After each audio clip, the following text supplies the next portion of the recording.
Daniel Carter thought the auction was his last mistake. A widowed Marine with bills stacking higher than hope, he spent his final $150 on an abandoned shipping container at the port of Portland, labeled "Legal Dispute, Contents Unknown." When the doors creaked open, there was nothing but rusted drums and moldy paperwork. No tools, no profit, just regret. He almost walked away. But Rex didn't. The battle-scarred German shepherd began scratching at the steel floor. Not playful, not random. Urgent, deliberate. Daniel knocked on the metal. Hollow. Beneath a welded panel lay a bolted fireproof safe, and carved into its surface were chilling words. "If this reaches auction, I'm already dead." That was the moment Daniel realized he hadn't bought junk. He had stepped into a dead man's final warning.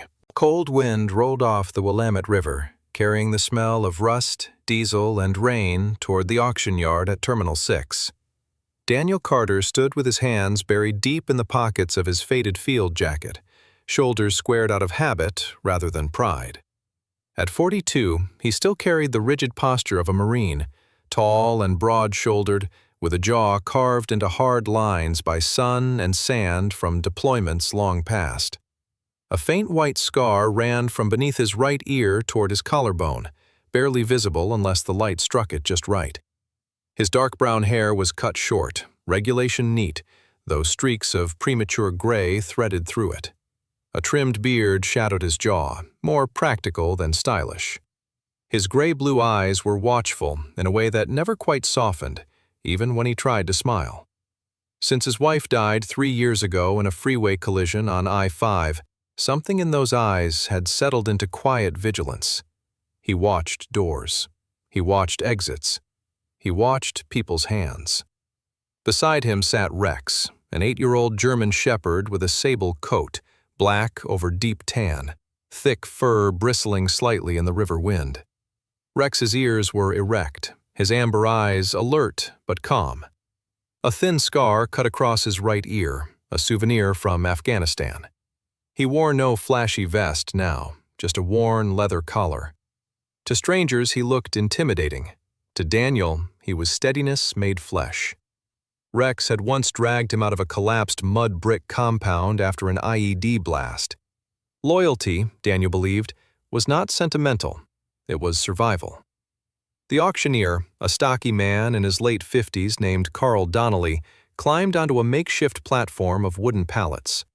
Carl had a sunburned face and a permanent squint from decades working along the docks. His thinning blonde hair clung to his scalp in damp strands, and his voice carried the gravel of too many cigarettes. "Abandoned freight," he announced, flipping through a clipboard. "Legal disputes, unpaid storage, forfeited claims. You buy it as is, no guarantees." Daniel shifted his weight. He hadn't told Ethan exactly how tight things were, but the numbers replayed in his mind like a slow drumbeat.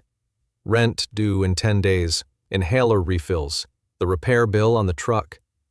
He worked maintenance for a warehouse during the day and picked up odd mechanical jobs at night, yet the math never quite aligned. He wasn't here chasing treasure. He was here hoping for scrap metal, tools, something he could flip for a few $100s. Carl called out several containers: electronics scrap, damaged furniture, restaurant equipment. Small groups bid cautiously. Then came the last listing. PX-1173, Carl read. 40-foot standard. Legal dispute. Contents unknown. Exterior damage noted. Starting bid, $150. A few men glanced at the container. It sat slightly apart from the others, its steel sides dented and streaked with rust. The identification numbers were faded. A white sticker near the latch read, "Legal dispute. Contents unknown." No one raised a hand. Daniel felt the familiar tightening in his chest, the split second before a decision. He knew this sensation. It was the same cold clarity that came before stepping through a door in Helmand Province. Risk calculation, unknown variables, potential upside. Rex shifted, nose lifting toward the container. A low, almost imperceptible rumble vibrated in his throat. Daniel exhaled. "$150, he called out. Carl nodded. $150. Any advance?" Silence. "Going once. Going twice. Sold." The gavel's knock sounded louder than it should have. As paperwork was processed, Daniel wondered if he had just made a foolish gamble. He imagined Ethan's face if this turned out to be nothing but rotten fabric and worthless debris. He imagined the thin envelope of cash he had handed over, the last of his savings. Fear flickered, but pride kept his expression neutral. An hour later, with the container officially released, Daniel cut the seal. The heavy doors groaned open, revealing darkness and the stale smell of damp cardboard. He climbed inside with a flashlight. The beam revealed metal drums, empty crates, stacks of mildewed paperwork in plastic bins. No machinery, no tools, no hidden gold mine, just the hollow echo of wasted hope. "Damn," he muttered under his breath. He felt foolish, reckless. For a moment he hated that old Marine instinct that still pushed him toward uncertain doors. Rex stepped inside without hesitation. His nails clicked against the steel floor as he moved deeper into the container. He sniffed once, twice, then began pawing at the far end near the back wall. Not frantic, deliberate. Daniel frowned. "What is it, boy?" Rex scratched again, then looked back at him, ears forward. Daniel crouched, tapping the floor with the flashlight handle. The metallic sound rang sharp, solid at first, then hollow. He moved the beam closer. One rectangular section of the floor had slightly uneven weld lines along the edges, as if someone had cut and resealed it. His pulse shifted from disappointment to alertness. He retrieved a crowbar from his truck and worked carefully along the seam. The weld gave way with resistance. Sweat beaded along his temple despite the cold air. Finally, the steel panel lifted enough to reveal a dark cavity beneath. Inside, bolted securely to the container's frame, sat a fireproof safe. Matte black, heavy, professional grade. Daniel stared at it, heartbeat steady but louder now in his ears. This wasn't random scrap. This was deliberate concealment. He knelt, brushing dust from the top surface. There was no keyhole visible from this angle, no external keypad, just reinforced edges and mounting brackets drilled straight into the steel base. Rex stood beside him, silent, watchful. Daniel ran his fingers across the lid. He wasn't thinking about money anymore. He was thinking about why someone would go through the trouble to weld a compartment into a container and bolt down a safe inside it. He was thinking about who had owned PX1173 before it became abandoned. His flashlight beam caught something faint etched into the metal. He leaned closer. The engraving was small, almost hidden in the texture of the steel. "If this reaches auction, I'm already dead." Daniel felt the air leave his lungs slowly, as if something unseen had stepped into the container with him. The river wind outside rattled the open doors. Rex let out a low, warning breath. This was no scrap gamble. This was a message. And someone, somewhere, had expected not to survive long enough to retrieve it. Daniel did not sleep that night. The safe lay on the garage floor beneath a hanging bulb that hummed faintly, casting long shadows across the concrete. He had hauled it home under a tarp in the back of his aging Ford pickup, heart thudding the entire drive, expecting sirens that never came. He had not called the police. Not yet. Experience had taught him that information, once surrendered, could not be reclaimed, and he did not even understand what he possessed. Rex lay near the garage door, head lifted, eyes tracking every distant engine sound. The dog's composure steadied him. Rex only tensed when something was truly wrong. Daniel crouched beside the safe again. It was heavier than it looked, industrial grade, a mechanical dial instead of digital, old-school precision. No key slot, no external tampering. Whoever installed it expected time to work against them, not brute force. He ran his thumb over the engraved message again. "If this reaches auction, I'm already dead." The words felt less like drama and more like certainty. Earlier, while sorting through the remaining metal drums inside the container, Daniel had discovered a leather-bound ledger sealed in a plastic sleeve. The name embossed on the front read, Liam Grayson, Hale Maritime, Senior Accounting Officer. The paper smelled faintly of mildew and old ink. Grayson's handwriting was precise, almost obsessive. Tight columns, sharp numerals, dates aligned perfectly. Daniel had brought the ledger home along with the safe. Inside the house, Ethan Carter sat at the kitchen table with a notebook open. 12 years old, thin but long-limbed, he had his father's angular features softened by youth. His dark hair fell slightly into his eyes, and when he concentrated, his brow creased in the same rigid way Daniel's did before a mission briefing. Ethan's asthma inhaler lay beside him like a small, mechanical guardian. He was not fragile, but Daniel watched him the way men guard glass in a firefight. "You didn't call anyone?" Ethan asked quietly. "Not yet," Daniel replied, removing his jacket. "I need to know what this is first." Ethan reached for the ledger. "You think it's about money?" "Everything usually is." They worked side by side at the table while Rex positioned himself between the front door and the living room window. Daniel flipped through the ledger slowly, scanning transactions. Some entries were normal: shipping costs, insurance, port fees. Others were strange. Identical amounts transferred on repeating intervals. Transfers routed through shell corporations with vague names: North River Holdings, Cascade Relief Trust, Westway Infrastructure. Ethan leaned closer. These numbers repeat. Daniel glanced down. In the margins, certain dates were circled in red ink. March 12th, July 19th, November 3rd. Again and again, spaced months apart. "It's not random," Ethan murmured. "Look at the pattern. Every quarter." Daniel felt a flicker of something almost like pride. Ethan's mind moved quickly, especially with patterns. He had inherited that from his mother. "Try matching the dates to the dial," Ethan suggested carefully. "Like month, day, year, maybe?" Daniel carried the ledger back to the garage. He positioned the safe upright, flashlight wedged between his shoulder and jaw. The mechanical dial required patience.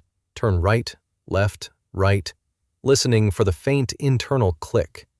He rotated according to the first circled date. Nothing. He reset and tried another sequence, adjusting for 2-digit combinations. Sweat formed along his spine despite the cold air. On the third attempt, something shifted. A subtle, metallic drop inside the lock. Daniel paused, breath suspended. He turned the final number slowly. The latch released. He did not open it immediately. For a long second, he simply rested his palm on the door, feeling the weight of consequence pressing outward. Then he pulled it open. Stacks of bundled cash sat inside, each banded in bank straps, $100 bills, crisp and sealed.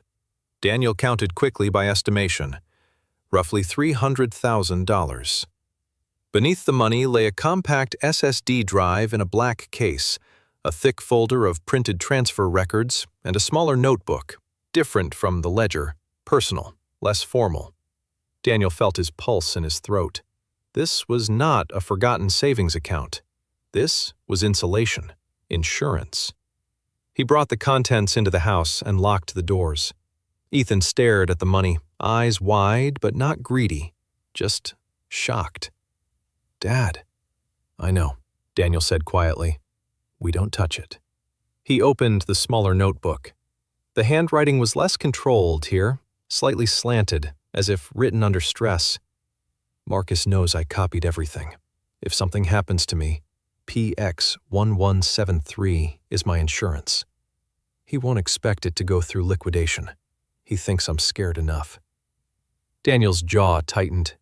Marcus. The name appeared repeatedly in the ledger headers. Authorized signatory. Hale Maritime, CEO, Marcus Hale. Daniel pulled out his laptop and searched the name Liam Grayson. Articles surfaced quickly. Hale Maritime executive dies in tragic bridge accident. 3 months ago. Vehicle lost control on St. John's Bridge during heavy rain. No foul play suspected. He clicked deeper, scrolling past the standard condolences and corporate statements. One archived local report mentioned that Grayson had been 46 years old, married, no prior record, described by colleagues as meticulous and risk-averse. A photograph accompanied the article, a narrow-faced man with pale skin and thinning brown hair combed carefully to the side, wire-rimmed glasses perched on a straight nose.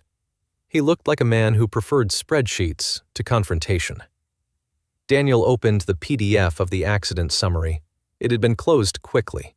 Hydroplaning. Brake failure possible but not confirmed. He searched further and found a secondary inspection memo uploaded briefly before being archived. A single line caught his attention. Brake line tampering suspected. Investigation closed due to insufficient evidence. Closed. Daniel leaned back slowly. He had seen that phrasing before in military reports, language that buried suspicion without denying it. Someone had suspected sabotage. Someone had decided not to pursue it. Rex lifted his head, sensing Daniel's shift in breathing. Ethan looked at him. He didn't just crash, did he? Daniel met his son's eyes. No, he said quietly. I don't think he did. He glanced at the safe's contents again. The cash, the drive, the files. If Grayson had believed his death possible enough to create a fallback plan, then the container was never meant to be found casually. It was a dead man's contingency. Outside, a car engine idled briefly on the street before driving away. Daniel moved to the window, heart steady but alert. 3 months ago, a man named Liam Grayson had died on a bridge. Tonight, Daniel Carter had opened the lock that man left behind. And somewhere in Portland, someone believed that insurance policy was buried forever. Rain fell in thin diagonal lines across Portland, blurring the skyline beyond the river and turning the streets into sheets of dim gray reflection. Daniel watched it from his kitchen window, phone in hand, weighing a name he had not dialed in years. Sarah Mitchell. He had met her once at a veterans fundraiser, where she had asked direct questions without flinching at uncomfortable answers. She had the reputation of someone who did not scare easily and did not fold when leaned on.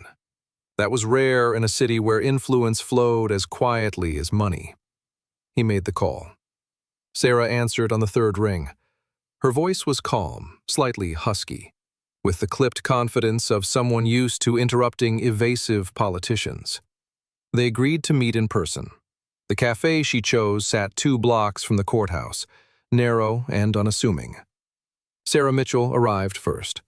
She was tall and lean, early 30s, with pale, freckled skin and sharp cheekbones that made her expressions look almost severe when she was thinking.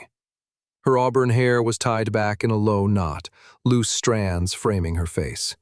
She wore a charcoal wool coat and no visible jewelry except a thin silver band on her thumb. Her eyes, clear gray, held the kind of steady attention that made people feel dissected. Years earlier, her father, a dock worker, had lost his pension in a corporate bankruptcy scandal that had been quietly settled. That loss had shaped her. She did not forgive easily, and she did not forget numbers. Rex lay at Daniel's feet under the small metal cafe table, watching every patron who entered. Daniel slid the folder across to her without theatrics. Sarah scanned the top pages, lips tightening slightly at certain columns. These transfer paths, she said softly, are layered through intermediaries. Not unusual in logistics, but the pattern. This is structured laundering. You're sure? Daniel asked. I've been tracking Hale Maritime for 2 years, she replied. Marcus Hale donates heavily to city development projects and charitable trusts, but his quarterly filings never quite balance. I just never had proof. She tapped the ledger. This is proof. Daniel felt the weight of that word, proof. In his world, proof meant survival or death. "I don't want headlines," he said quietly. "I want my son safe." Sarah looked at him for a long moment, measuring him. "Then don't go to local police," she said. "If Hale's money is as embedded as I think, paperwork disappears."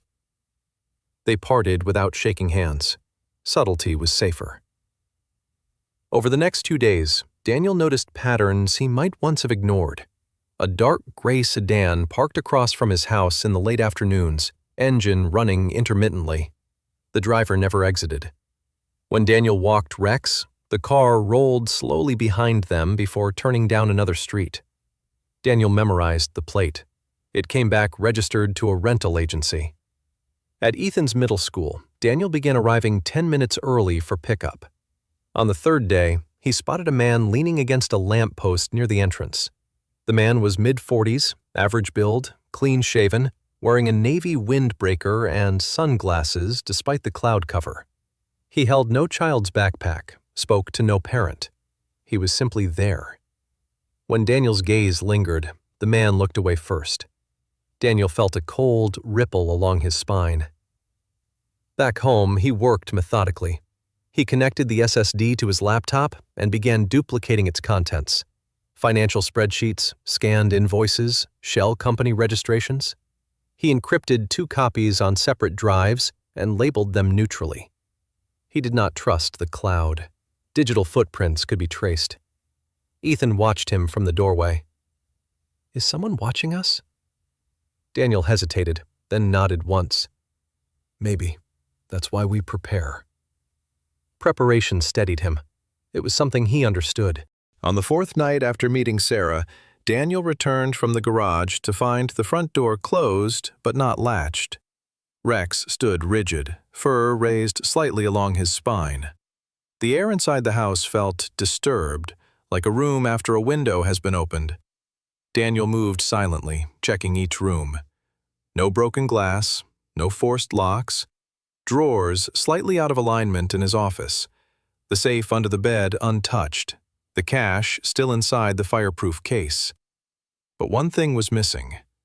One of the duplicated SSD drives he had left in a desk drawer was gone. Nothing else. Not the money, not the original drive, not the documents, only the copy. Daniel stood very still, processing. Whoever entered had known exactly what to search for. They had not ransacked the house. They had moved with precision and restraint. They were not thieves. They were verifying. Ethan emerged from his room, eyes wide but silent. Daniel forced his voice steady. "It's okay. Stay with Rex." He stepped outside, scanning the street. No sedan tonight. Just rain pooling along the curb. Inside, Daniel replayed every decision. He had not mentioned the second drive to Sarah. He had not written it down, which meant one of 2 things. Either someone had access to the SSD data before he did, or someone had been watching closely enough to infer his next move. He went back to the container the following morning under gray skies. The steel walls felt colder now, more like a vault than an abandoned unit. He inspected the space carefully, tracing weld lines with his fingertips. Something bothered him. The insulation along the interior side panels was thicker near the rear, subtly uneven. Rex sniffed along the seam and sat down abruptly, tail stiff. Daniel took a utility knife and carefully sliced through a section of the inner lining. Behind the insulation, taped tightly within the cavity of the steel wall, was another object wrapped in plastic. He peeled it free. A second SSD drive. Identical casing, no labeling. His breath slowed. The drive he had opened at home, the one inside the safe, had been too easy to find, too visible, a decoy for anyone who might break in. The real data had been hidden in the walls of the container itself, sealed where only someone dismantling it fully would discover it. Daniel understood then. Liam Grayson had expected betrayal. He had anticipated the safe being opened by the wrong hands. He had built redundancy into his insurance. Back in the house, Daniel held both drives side by side. The one stolen had been bait. The one now in his hand was the true ledger of whatever Marcus Hale had tried to bury. And somewhere, someone believed Daniel only had the copy. Fog clung low over the river that morning, swallowing the steel outlines of cranes and bridges until the city felt half erased. Daniel chose the meeting spot carefully, a public park near the waterfront, early enough that only joggers and dog walkers moved through the damp grass.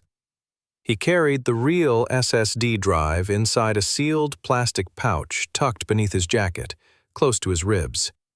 Rex trotted beside him, posture relaxed to an untrained eye, but Daniel knew the subtle tells, ears tracking distant footsteps, head slightly higher than usual. The dog felt it too. Sarah arrived on foot from the opposite direction, her charcoal coat buttoned against the cold. She carried no visible bag, only a slim tablet under her arm. Her auburn hair was damp from mist, and her expression was already focused, stripped of casual warmth. She did not greet Daniel with a smile. She scanned the area first. Years of confronting corporate spokesmen who lied smoothly had trained her to read tension like weather. "You have it?" she asked quietly. Daniel handed her the drive without ceremony. "The one in the safe was bait." Sarah's brows lifted slightly, impressed despite herself. "Smart man?" "Dead man," Daniel corrected. "Grayson." She nodded once and slipped the drive into a concealed inner pocket sewn into her coat lining. "I won't connect this to my office network," she said. "I have a secure offline setup." Daniel appreciated that she explained her process. It meant she respected the stakes. Before they could speak further, Daniel's phone vibrated, a number he didn't recognize. He ignored it.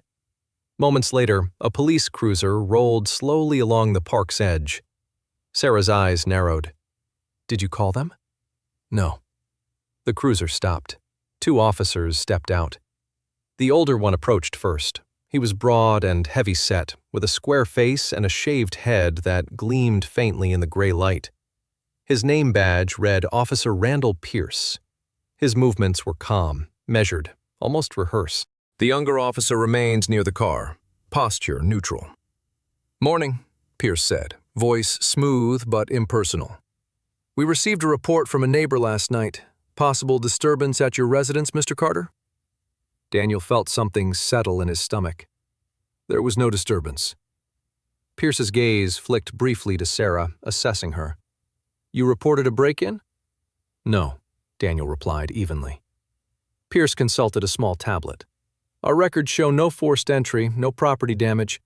Our attending unit determined there was no evidence of unlawful access." No evidence. Daniel heard the phrasing clearly. Not no crime, not false report, just no evidence. "They didn't take anything?" Pierce asked, casually. Daniel held his expression steady. "Nothing important." Pierce studied him a beat longer than necessary. The man's eyes were pale blue and curiously flat, the kind that revealed nothing about whether he believed you or not. "If you notice anything unusual, contact us." He did not offer a card. He did not ask follow-up questions. He simply returned to the cruiser, which drove away at an unhurried pace. Sarah watched it disappear. "That was fast." "They didn't ask about money," Daniel said quietly. "They didn't ask what was missing, just confirmed nothing was broken." Sarah's jaw tightened.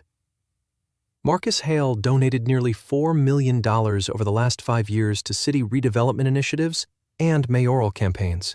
His company funds scholarship programs and port expansion projects. If someone inside the department wanted to slow walk an investigation, they could. Daniel absorbed that. He had expected pressure. He had not expected subtle erasure. "Then local police aren't an option," he said. "No," Sarah replied.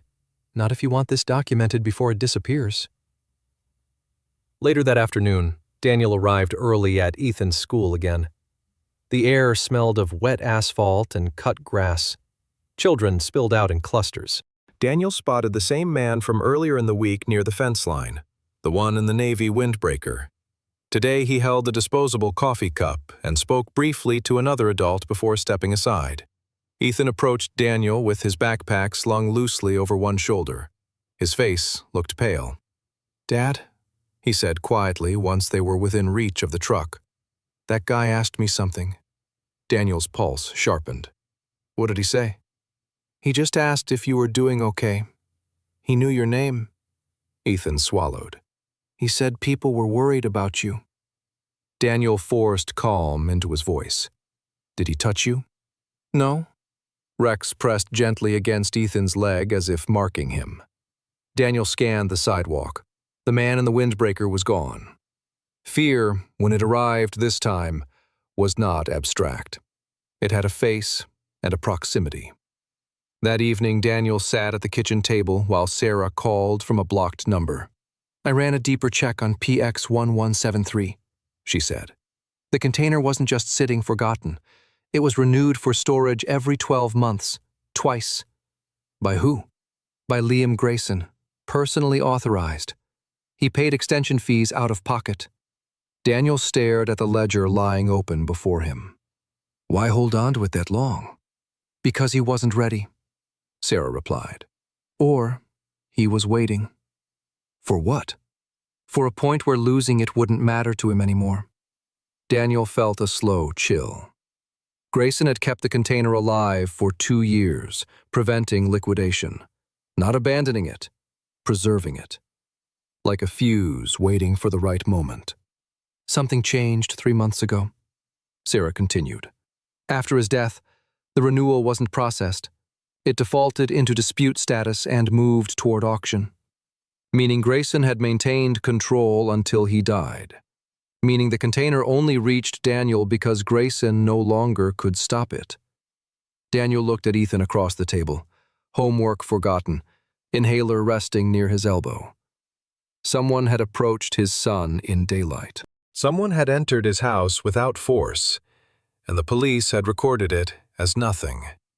The system was not broken loudly. It was bending quietly. Sarah's voice lowered. "If Grayson renewed it twice, he was waiting for it to fall out of his hands at the right time. Maybe he knew he wouldn't survive long enough to retrieve it himself." Daniel closed the ledger slowly. He was counting on chance. "Or on someone outside the system," Sarah said. Daniel thought of the auction yard, of the empty silence before he raised his hand. If he had not bid, the container might have gone to scrap or corporate reclamation. He felt the weight of coincidence pressing into something darker. Grayson had held PX1173 for 2 years, until he couldn't. The warehouse lights hummed faintly above Daniel's head, casting long industrial shadows across rows of unused shelving and rusted pallets. He had moved what mattered, Ethan, Rex, the real SSD drive, out of the house 2 nights earlier. The warehouse belonged to an old Marine acquaintance who leased storage space for seasonal construction equipment and rarely asked questions. It smelled of dust, oil, and old timber. It was not comfort, but it was obscurity. Daniel sat at a folding table beneath a single hanging lamp, laptop open, cables snaking toward a portable power unit. The true SSD drive lay connected, its data unfolding in layers. His face remained composed, but the muscles along his jaw tightened as numbers began to align. Transactions flowed from shell defense subcontractors, companies with patriotic names and vague mission statements, into charitable foundations registered in Oregon and Washington. From there, funds shifted quietly into Hale Maritime subsidiaries, masked as infrastructure investments and equipment leasing. It was not impulsive theft. It was architecture. Daniel leaned back slowly. PX1173 had never been a vault for money. It was a time capsule, a fail-safe. Grayson had copied the pathways, the routing, the proof of intent.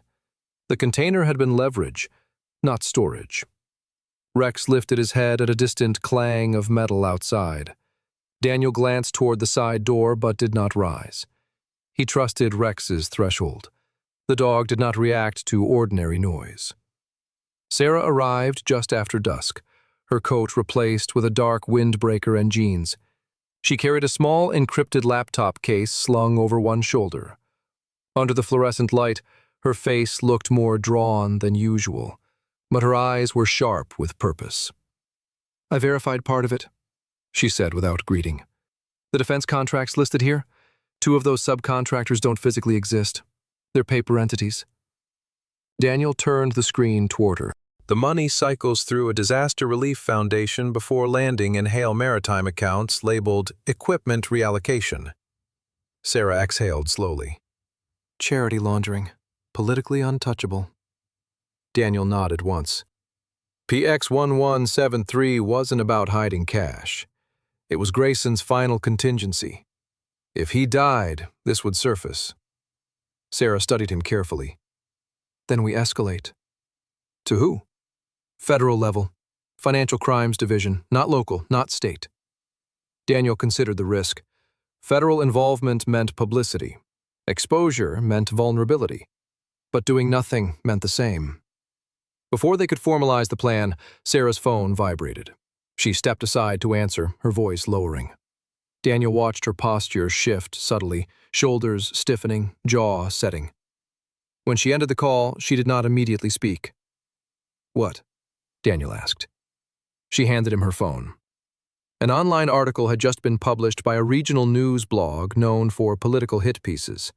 The headline read, "Local veteran under investigation for extortion attempt against prominent business leader." The article cited anonymous sources, claiming Daniel Carter had demanded money from Marcus Hale in exchange for suppressing fabricated financial accusations. A photograph accompanied the piece, Daniel at the auction yard cropped from a distance. "He moved fast," Daniel said quietly. Sarah nodded. "They're framing you before you can frame them." The article mentioned unverified reports of large sums of cash discovered in Mr. Carter's possession. It did not state how such information had been obtained. Daniel felt something colder than anger settle in his chest. Hale knew. Not necessarily every detail, but enough to preemptively discredit him. "I never contacted him," Daniel said. "They don't need proof," Sarah replied.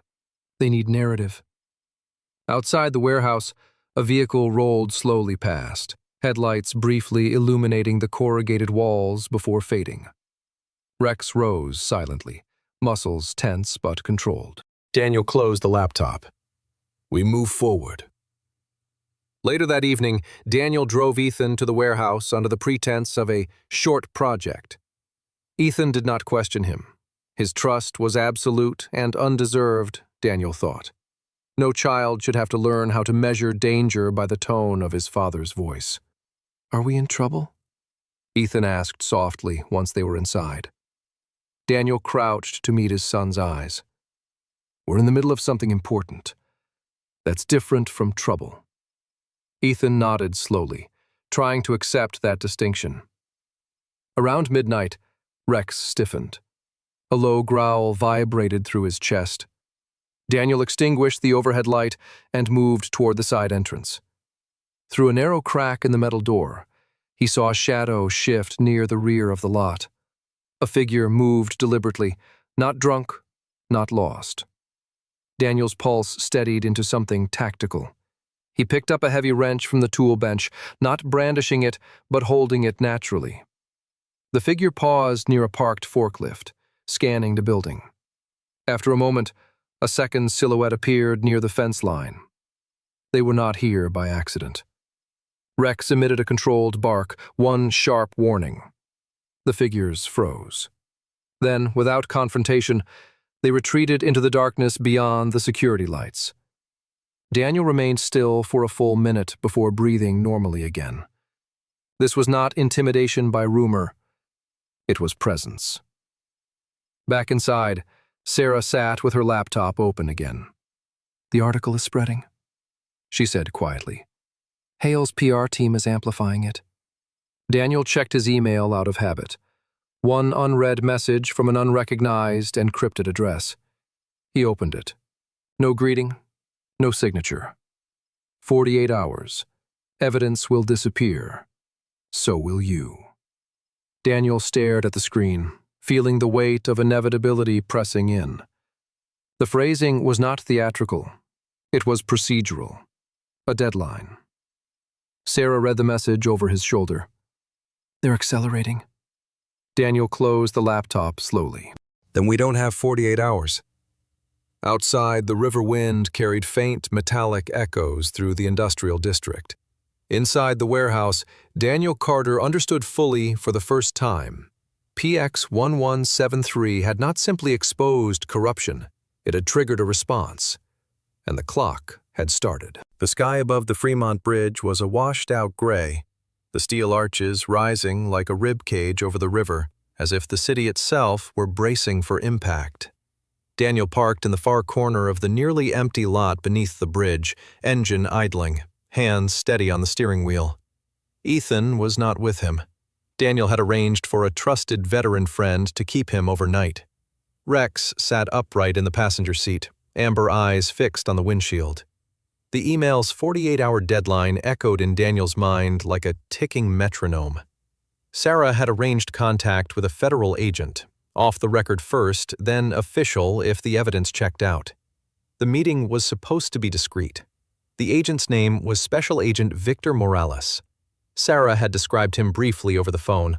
Mid-40s, Financial Crimes Division, known for methodical investigations rather than theatrical arrests. Daniel scanned the lot, but saw no marked vehicles. Instead, a black pickup truck rolled in from the opposite entrance, slow and deliberate. It stopped perpendicular to Daniel's truck, blocking forward movement. Another vehicle slid in behind him. Daniel's heartbeat did not spike. It narrowed. Two men stepped out of the pickup. The first was tall and lean, late 30s, with a close-cropped beard that framed sharp cheekbones. His hair was cut tight at the sides, military style, but without discipline. He wore a fitted charcoal coat over a white shirt, no tie, movements controlled. The second man was broader, heavier, early 40s, with a shaved head and thick neck. His jaw bore the flattened look of someone who had once fought professionally or recreationally.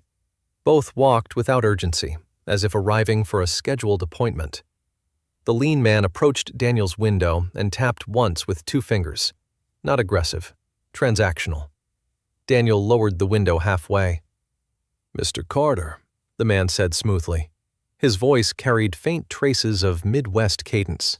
"We'd like to resolve this amicably." Daniel did not answer. The broader man stood slightly behind, scanning the lot with indifferent eyes. "We represent interested parties," the lean man continued. "You've come into possession of materials that were misinterpreted. Rather than escalate misunderstandings, we're offering a civil resolution." He produced a thin document folder and slid a pen through the narrow opening of the window. "Sign this statement retracting any allegations. In return, you receive compensation and assurance that you and your son can relocate without interference." Daniel felt the word son settle heavily in his chest. "You're not here to kill me," Daniel said calmly. The lean man's lips twitched almost imperceptibly. "That would complicate things. So this is about optics." "It's about clarity," the man replied. "Narratives can be corrected." Daniel glanced toward Rex. The dog's posture had shifted subtly, ears pinned slightly back, weight coiled. "You want me to say I lied," Daniel said. "We want you to say there was confusion. Financial documents are complex. Veterans deserve understanding, not prosecution." Daniel almost laughed at that. He kept his tone even. "If I sign, the accusations disappear?" "They dissolve," the man said. "And so do certain complications." Daniel saw it clearly then. They did not need violence. They needed erasure. If he retracted, the media storm would quiet. The FBI would hesitate. Evidence without a witness could be framed as stolen, manipulated, unreliable. The broader man shifted closer to the passenger side, peering in at Rex. "Nice dog," he muttered. Rex growled softly, low and controlled.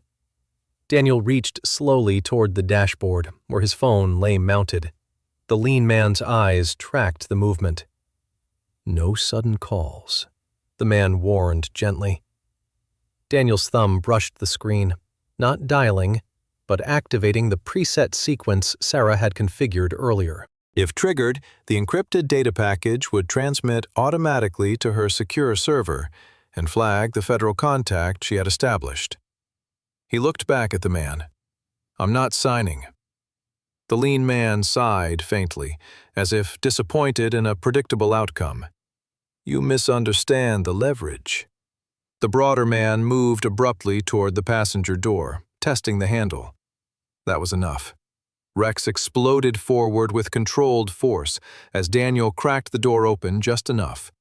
The dog lunged through the narrow gap, jaws clamping onto the broader man's forearm before he could react. The man shouted, staggering backward. Daniel used the moment to push his own door wide and step out, positioning himself between Rex and the lean man. His movements were precise, economical, the muscle memory of years training for close-quarters confrontation. The lean man did not reach for a weapon. Instead, he stepped back, calculating. "This complicates things," he said coldly. Sirens pierced the air from the far side of the bridge.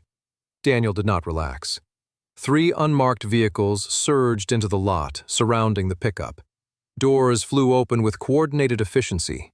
Agents in dark windbreakers emerged, weapons drawn but controlled. One of them approached Daniel directly, a Hispanic man in his mid-40s, compact build, clean-shaven, dark hair combed back neatly. His gaze was sharp but not theatrical. "Daniel Carter?" he asked. Daniel nodded once. "Special Agent Victor Morales," the man said. "You're going to step away from the vehicle slowly." Daniel complied. Rex released his hold immediately at Daniel's command and returned to his side, chest heaving but eyes focused. The 2 men from the pickup were restrained without struggle. The lean man's composure cracked only slightly as cuffs closed around his wrists.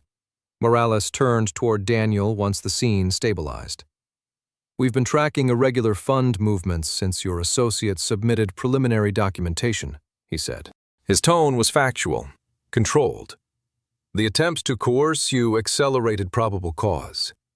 Daniel's hands felt suddenly heavy. Morales studied him briefly. "You understand something, Mr. Carter. If you had not purchased that container, the storage contract tied to it would have expired within 48 hours. Under corporate policy, remaining contents would have been reclaimed and destroyed." Daniel absorbed the words slowly. "Destroyed?" he repeated. "Shredded under routine asset disposal," Morales confirmed. "Your bid interrupted a timed fail-safe." Daniel looked up at the steel arc of the Fremont Bridge overhead, then back at the agents escorting the 2 men toward separate vehicles. Grayson had waited 2 years. 48 hours from now, everything would have vanished. And only because Daniel had raised his hand at an auction for $150 had the chain been broken. Spring came slowly to Portland, washing the city in hesitant sunlight that felt almost unfamiliar after months of gray tension. The investigation did not explode in headlines overnight. It unfolded like paperwork, methodical, incremental, relentless. Daniel learned quickly that justice at the federal level moved not with sirens, but with subpoenas. Special Agent Victor Morales met Daniel several times in a nondescript federal building downtown. Morales always wore tailored dark suits that fit his compact frame precisely, his dark hair parted cleanly, his expression rarely betraying emotion. He was not dramatic, not loud. He spoke in timelines and statutes. Years earlier, Morales had spent 18 months on a case that collapsed because a witness retracted testimony under pressure. That failure had hardened him into someone who documented everything twice and trusted nothing without corroboration. Daniel respected that. The Financial Crimes Division pieced together the data Sarah had transmitted. Subpoenas were issued to Hale Maritime's subsidiary accounts. Federal auditors traced the shell corporations, North River Holdings, Cascade Relief Trust, Westway Infrastructure, back to interlinked directors who barely knew they were listed as officers. It took weeks to unwind what Grayson had mapped in quiet desperation. Marcus Hale did not appear in handcuffs on the evening news. He appeared in carefully staged press conferences, wearing tailored navy suits, silver hair immaculate, his angular face composed beneath practiced humility. He denied wrongdoing, called the allegations misinterpretations, and framed himself as a philanthropist under attack. His voice was measured, persuasive, the kind that had convinced city councils to approve redevelopment projects and banks to extend credit lines. But federal indictments are not swayed by tone. 3 months after the confrontation under the Fremont Bridge, the U.S. Attorney's Office formally charged Marcus Hale with financial fraud, conspiracy to obstruct justice, and attempted witness intimidation. The charges were specific, footnoted, supported by transaction maps Daniel had once stared at in a dusty warehouse. There was no cinematic arrest. Hale surrendered through counsel. Court dates were scheduled. Bail was negotiated. The process was procedural, almost anticlimactic to anyone expecting spectacle. Daniel testified before a grand jury in a windowless room where the air smelled faintly of carpet cleaner and paper. He spoke without embellishment. He described the auction, the safe, the ledger, the attempted coercion. He did not dramatize. He did not editorialize. He answered only what was asked. The $300,000 recovered from the safe was seized as evidentiary material. It moved from Daniel's custody into a sealed federal account under chain of evidence documentation. He signed the forms without hesitation. He had never considered it his. "You understand you won't see that money again," Morales told him afterward, tone neutral. "I never had it," Daniel replied. The smear campaign faded slowly as official filings contradicted anonymous narratives. The regional blog retracted its article quietly after receiving notice from federal prosecutors. Sarah published a long-form investigative piece detailing the financial architecture of Hale's laundering scheme. Her writing was precise, stripped of theatrics. She described the shell pathways, the timing of the container's storage renewals, and the suspicious closure of Grayson's accident inquiry without declaring conclusions beyond documented fact. It earned national attention. Ethan returned to school without strangers lingering near the fence. The sedan that had idled on their street never reappeared. Life did not revert to what it had been. It stabilized into something different. Daniel installed additional security cameras at the house, not out of paranoia, but out of habit. One late afternoon, when the air carried the clean scent of river water and warming steel, Daniel drove back to Terminal 6. The auction yard looked smaller in sunlight. Containers were stacked in neat industrial symmetry, anonymous and silent. PX 1173 no longer stood apart. It had been emptied, inspected, and cleared under federal authority. Daniel walked to where it had once rested. Rex moved beside him, gait unhurried, tail relaxed. The dog was 8 now, muzzle graying slightly at the edges, but his posture remained steady, soldier-like. Daniel rested a hand briefly against the cold steel of a neighboring container and allowed himself to imagine the alternative. If he had not raised his hand that morning, if $150 had felt too risky, if he had decided to save instead of gamble, PX 1173 would have defaulted into corporate reclamation within 48 hours. Its contents would have been cataloged internally and destroyed under asset disposal policy. Grayson's ledger, his contingency, his insurance, gone without a ripple. Grayson himself would have remained a footnote in a closed accident report, a meticulous accountant who lost control on a bridge during rain. Daniel did not believe in destiny. He believed in decisions. Rex sat at his side and looked up at him, ears slightly forward, as if waiting for a command that never came. "You did your job," Daniel murmured softly to the dog, though he was not sure whether he meant Rex or the memory of the man who had hidden a safe in steel. Ethan had asked him weeks earlier whether they were heroes. Daniel had told him no. Heroes chased danger. They had stumbled into it. The case against Marcus Hale would take months more to resolve in court. Appeals would follow, settlements might occur. The system was not cinematic, it was cumulative. But the charges stood. The evidence existed. And it existed because one container had reached auction. Daniel turned away from the yard as the sun dipped lower, casting long shadows between rows of steel. He had not grown rich. He had not sought attention. He had simply chosen not to look away. Behind him, the river moved steadily beneath the bridge, carrying debris, reflections, and the quiet aftermath of decisions made. Rex walked beside him, calm as he had once walked beside Daniel in another desert, another conflict. $150 had not bought fortune. It had bought a crack in a system that expected silence. And for the first time in months, Daniel felt something close to stillness. Sometimes miracles do not arrive with thunder or shining light. Sometimes they arrive as a quiet decision, a raised hand, a small risk, a moment when you choose courage over comfort. Daniel did not chase glory. He simply refused to look away. And in that simple act, something larger moved. Maybe it was chance.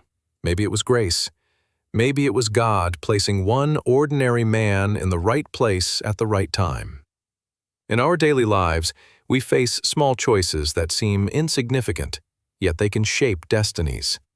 If this story touched you, share it with someone who needs hope. Leave a comment about a moment when faith carried you through. Subscribe for more stories of courage and light. May God bless you, protect your family, and guide your steps every day.